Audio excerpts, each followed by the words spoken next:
దివంగత మహానేత వైఎస్ రాజశేఖర రెడ్డి గారి జయంతి వేడుకలు ఇక్కడ జరుగుతున్నాయి 34వ వార్డులో.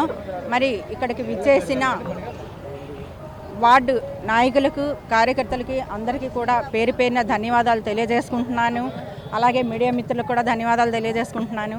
మరి ఈరోజు ఆ మహానేతని ఈరోజు వరకు కూడా, ఈరోజే కాదు ఎప్పటికీ ఎవరు మర్చిపోలేరు. ఎందుకంటే అంత మంచి పరిపాలన ఆయన అందించారు. మనందరికీ తెలిసిన విషయమే. ఒక ఆరోగ్యశ్రీ కానీ, ఫీజు రీఎంబర్స్మెంట్ కానీ, ఏదైనా సరే మన రాజశేఖర రెడ్డి గారు పెట్టిన పథకాలే. మరి ఈరోజు లోకేష్ గారు అంటున్నారు సంక్షేమ పథకాలు మీరు పెట్టడం ఏంటి, మేము ఎప్పుడో పెట్టేస్తాం, మా తాతగారు పెట్టారు అంటున్నారు. మీ తాతగారు పెట్టారు ఓకే, మరి మీ నాన్నగారు ఏం పెట్టారు? ఈరోజు మీరు ఏ పథకాలు, మీరు సంక్షేమ పథకాలు మేమైతే చెప్పుకోగలం. మాకు ఒక ఆరోగ్యశ్రీ రాజశేఖర రెడ్డి గారు పెట్టారు, మరి ఫీజు రియంబర్స్మెంట్ రాజశేఖర రెడ్డి గారు పెట్టారు, ఉచిత విద్యుత్ అనేది రాజశేఖర రెడ్డి గారు పెట్టారు. మరి ఇవన్నీ మేము చెప్పుకోగలం. మరి మీరు ఏ పథకాలు పెట్టారని మీరు చెప్పుకోగలరని ప్రశ్నిస్తున్నాం. మరి ఈరోజు పరిస్థితి చూస్తున్నాం ఎంత దారుణంగా ఉందంటే, మోసాలు, అబద్ధాలు. చంద్రబాబు నాయుడు గారు మరి ఏవైతే హామీలు ఇచ్చారో ఈరోజు వరకు ఏవీ నెరవేర్చలేదు. ఇది మనందరికీ తెలిసిన విషయమే.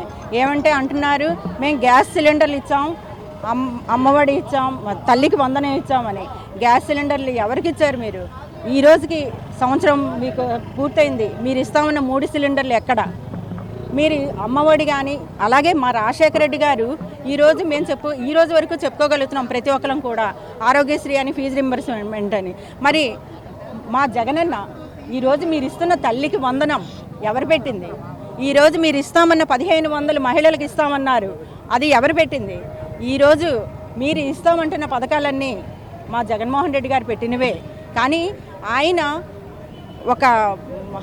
ఇచ్చిన మేనిఫెస్టోని ఆయన ఒక ఖురాన్గా, బైబిల్గా, భగవద్గీతగా భావించి ప్రతిదీ కూడా ఆయన అమలు చేశారు. మీరు అబద్ధం, మోసాలు. ఈరోజు వరకు మీరు తల్లికి వందనం ఇచ్చామన్నారు, ప్రతి ఇంటికి ఉన్న పిల్లలందరికీ ఇచ్చామన్నారు. కానీ ఎక్కడ? పిల్లలందరికీ మీరు ఎక్కడ ఇచ్చారు? ఈరోజు మీరు గుండెల మీద చేసి చెప్పండి, మేము జగన్మోహన్ రెడ్డి గారు ఇచ్చామని, అమ్మఒడి ఇచ్చినట్టు మేము ప్రతి ఒక్కరికి ఇచ్చామని ఈరోజు మీరు గుండెల మీద వేసి చెప్పండి. మీరు వచ్చారు, ఉద్యోగాలు కల్పిస్తామన్నారు. ఈరోజు మీరు ఏ ఉద్యోగాలు కల్పించారు? మీరు వాలంటీర్లు అనే ఉద్యోగాలను తీసేశారు.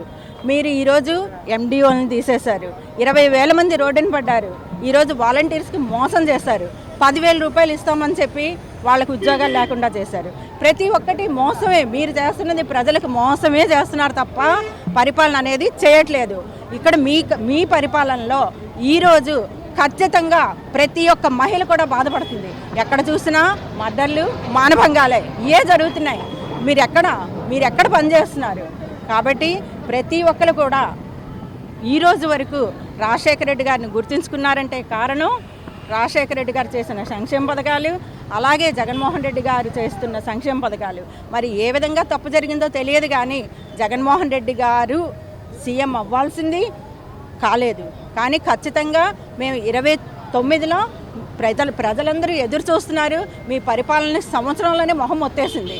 ఇప్పుడు 29లో మళ్ళీ మేము మా జగన్మోహన్ రెడ్డి గారిని సీఎం చేసుకుంటాం, మళ్ళీ మేము సంక్షేమ పరిపాలన అందిస్తాం.